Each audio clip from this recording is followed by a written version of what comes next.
3, 2, 1, go.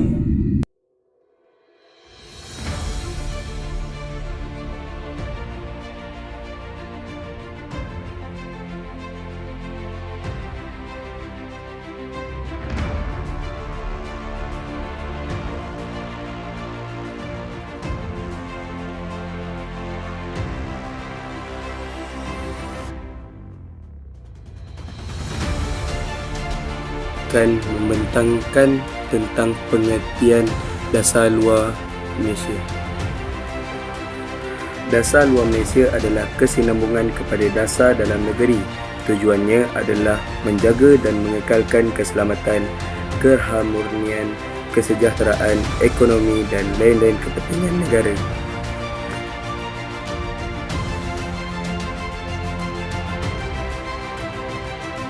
Seterusnya, faktor dasar luar Malaysia. Faktor sejarah. Hubungan Malaysia dan Indonesia, Brunei dan Singapura sangat penting kerana negara-negara tersebut adalah sebahagian daripada rumpun Melayu.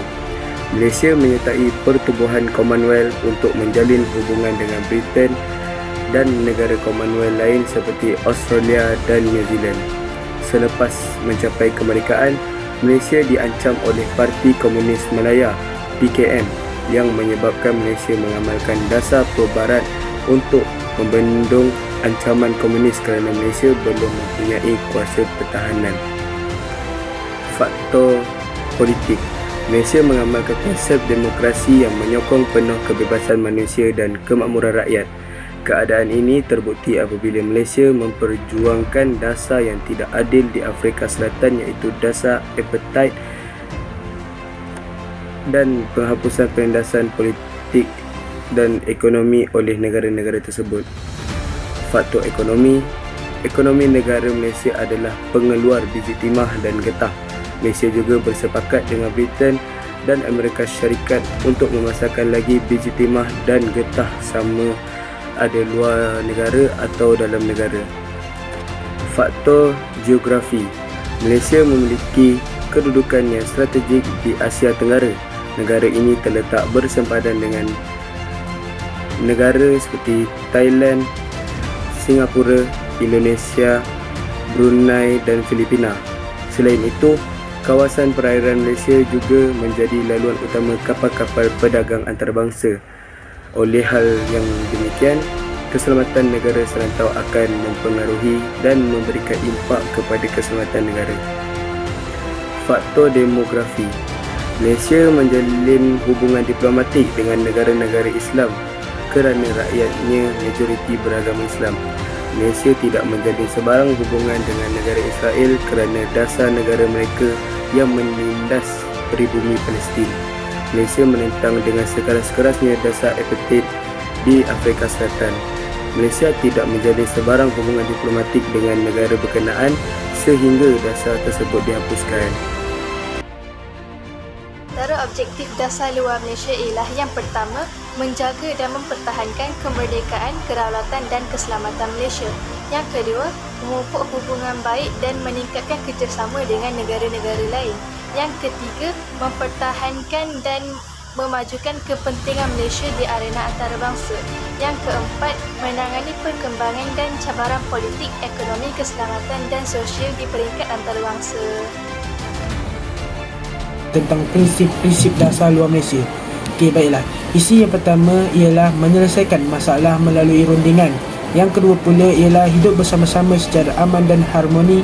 Isi yang ketiga ialah pendekatan berbaik-baik dengan segera. Dan yang ketiga iaitu terakhir, memperjuangkan hak setiap negara. Latar belakang ASEAN. ASEAN merupakan singkatan daripada Association of Southeast Asian Nation yang dikenali sebagai Persatuan Negara-Negara Asia Tenggara. ASEAN adalah satu perserikatan atau organisasi antarabangsa yang wilayahnya berada di kawasan Asia Tenggara. ASEAN menggantikan pertubuhan Asia Tenggara dan Mafindo yang gagal. Ini ditubuhkan pada 8 Ogos 1967 dan pertubuhannya ini dicadangkan oleh Tunku Abdul Rahman. Pada masa awal pembentukannya, cadangan ini dipersetujui oleh negara-negara lain seperti Singapura, Thailand, Indonesia dan Filipina. Semua pemimpin termasuk Malaysia telah menandatangani satu deklarasi penubuhan ASEAN di Bangkok. Keanggotaan ASEAN kini bertambah lagi apabila Brunei menyertai ASEAN pada tahun 1984 sehingga tahun 1997.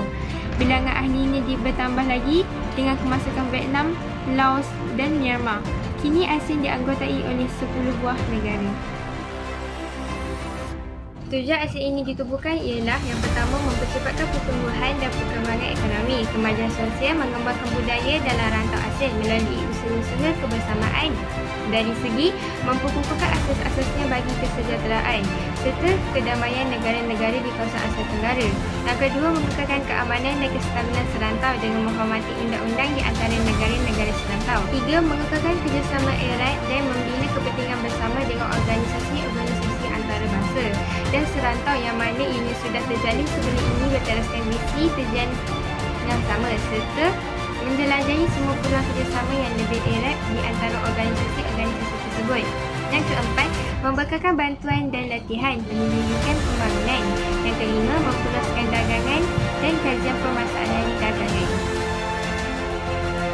Peran perubahan ini ialah meningkatkan pendamaian dan stabilitas perlawanan dengan jalan menghormati keadilan dan tertib serta saling memberikan bantuan dalam bentuk sarana-sarana latihan dan penelitian. Selain itu, ianya mampu meningkatkan kerjasama yang aktif dalam bidang ekonomi, sosial, budaya, teknik, ilmu pengetahuan dan administrasi sekaligus meningkatkan penggunaan pertanian, industri, perdagangan, jasa dan meningkatkan taraf hidup. OIC ialah singkatan kepada Organisation of Islamic Conference ataupun Pertubuhan Persidangan Negara-Negara Islam. Ianya ditubuhkan pada 1971. OIC merupakan sebuah organisasi antara kerajaan yang kini dianggotai oleh 57 buah negara Islam daripada 3 rantau terbesar iaitu Asia, Timur Tengah dan Afrika dan jumlah penduduknya merupakan 1/5 daripada penduduk dunia. OIC bertindak sebagai satu forum khusus untuk negara-negara Islam demi mewujudkan perpaduan sesama ummah, bersama-sama bergabung satu tenaga dan suara untuk melindungi kepentingan serta memastikan kemajuan dan kebajikan umat Islam di seluruh dunia. Antara faedah menyertai OIC ialah yang pertama, mendapat faedah berupa pinjaman daripada Bank Pembangunan Islam. Yang kedua, menerima pengiktirafan Tunku Abdul Rahman sebagai Setiausaha Agung OIC. Yang ketiga, OIC telah memberikan bantuan kepada Malaysia untuk menubuhkan UIM. Yang keempat, memastikan tempat-tempat suci Islam dihormati dan tidak dicemari. Antara kewangan OIC ialah yang pertama, memberikan bantuan keuangan kepada negara Islam yang telah maju seperti Sudan, Nigeria. Yang kedua ialah memberikan bantuan kepada negara-negara Islam yang menghadapi masalah seperti dilanda malapetaka, kebunuran dan pelbagai lagi. Yang ketiga, memberikan naungan kepada penubuhan Bank Pembangunan Islam. Yang keempat, memberikan hubungan di antara negara-negara Islam seperti hubungan Mesir dengan negara-negara Arab yang mana ia terputus selepas Mesir dipulaukan kerana hubungannya dengan Israel.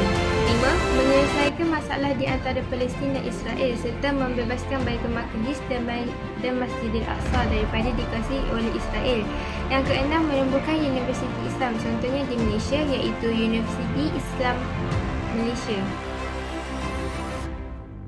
Belakang 6 adalah singkatan kepada Non-Aligned, juga dikenali sebagai Gerakan Negara-Negara Berkecuali yang diasaskan pada tahun 1991 bersama Malaysia dan Kementerian 6 yang pertama di Belgrade, Yugoslavia. Asas penubuhan ini adalah sebagai tindak balas kepada penubuhan senjata oleh dua kuasa besar iaitu Amerika Syarikat dan Soviet Union yang mendominasi dunia pada ketika itu. Malaysia menyertai INAM pada tahun 1999. Penubuhan ini berpegang pada dasar berkecuali iaitu tidak berpihak kepada mana-mana blok barat atau blok timur. Tujuan penubuhan ini ditubuhkan ialah memupuk kerjasama yang erat dalam kalangan negara anggota. Yang kedua, menyediakan forum untuk negara anggota menyuarakan pendirian berhubung isu-isu semasa. Yang ketiga, memperjuangkan hak dan kepentingan negara yang sedang dibangun.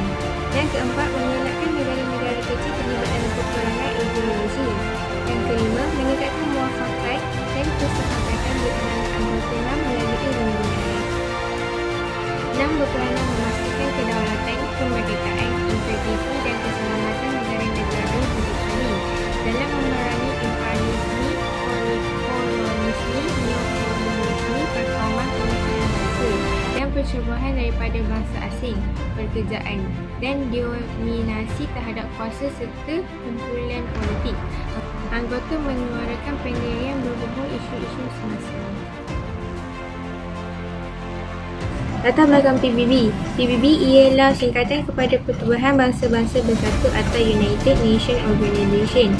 Ianya ialah sebuah pertubuhan antarabangsa yang ditubuhkan di San Francisco, California pada 24 Oktober 1945 selepas peperangan Dunia Kedua. PBB ditubuhkan bagi menggantikan Liga Bangsa-Bangsa yang telah dibubarkan setelah gagal menghalangi Perang Dunia Kedua.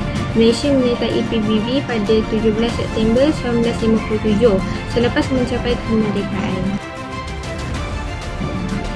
Tujuan penubuhan ini adalah yang pertama, menjamin keamanan keselamatan dunia tanpa menyokong blok kapitalis atau blok komunis. Yang kedua, membantu kerjasama menyelesaikan konflik antarabangsa. Yang ketiga, melindungi hak asasi manusia tanpa mengira bangsa, agama dan warna kulit.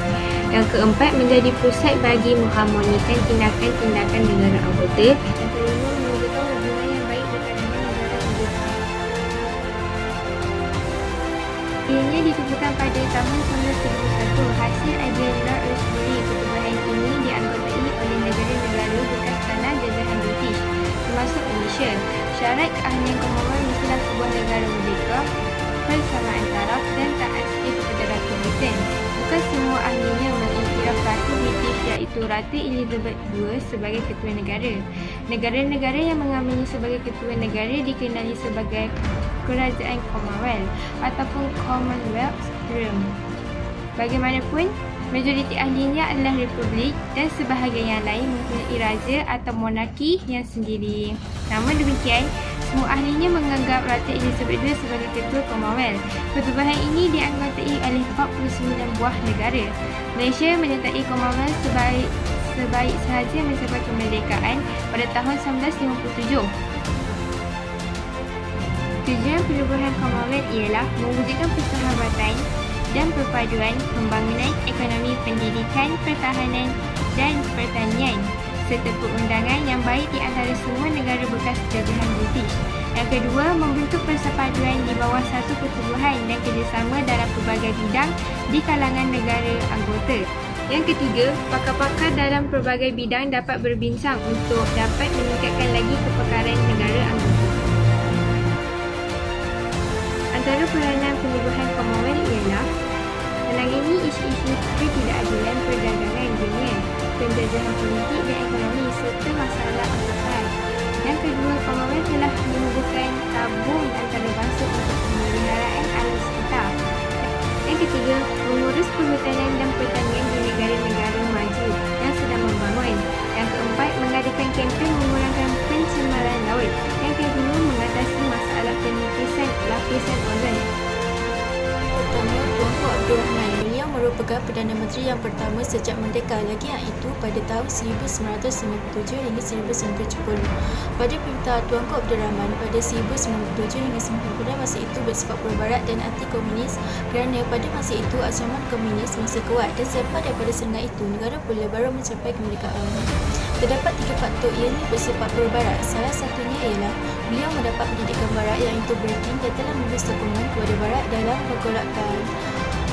Beliau juga bersaing dengan kuasa besar iaitu Amerika Syarikat.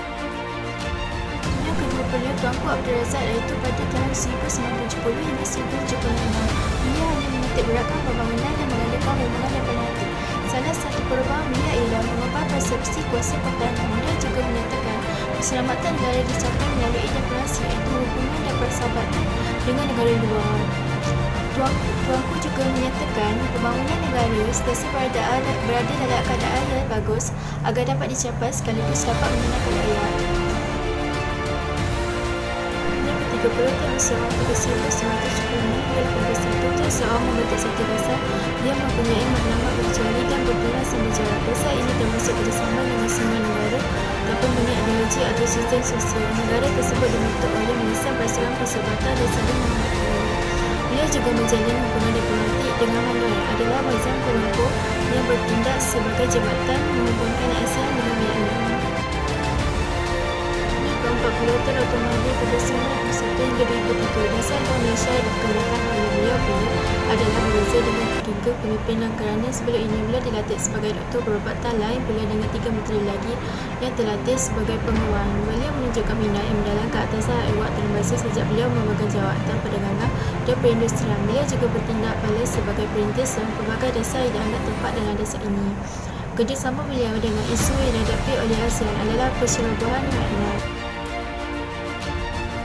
Pada 2009 hingga 2018, dalam pemerintahan beliau telah mengurangkan kehadapan dengan meningkatkan dasar luar yang lebih praktis. Beliau juga menekankan perihal hubungan dua hala dengan negara-negara merupakan negara tradisi partner.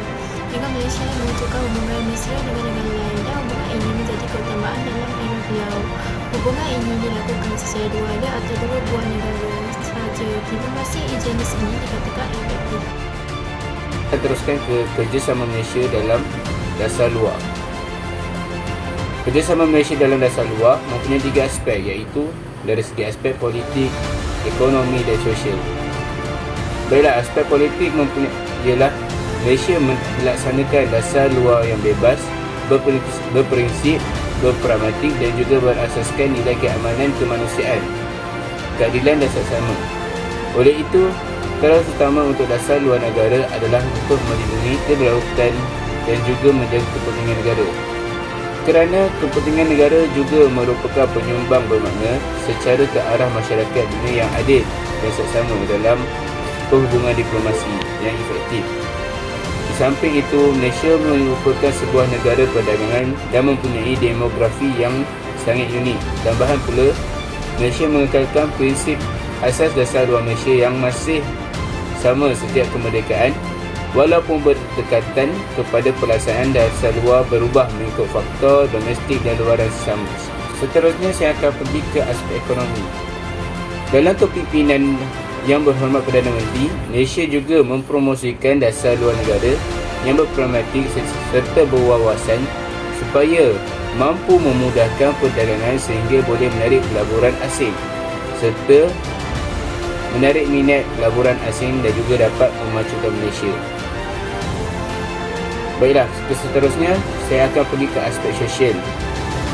Malaysia telah bekerjasama dengan negara-negara lain melalui perkongsian pengetahuan dan juga pengalaman dan dari pelbagai mekanisme dasar luar negara.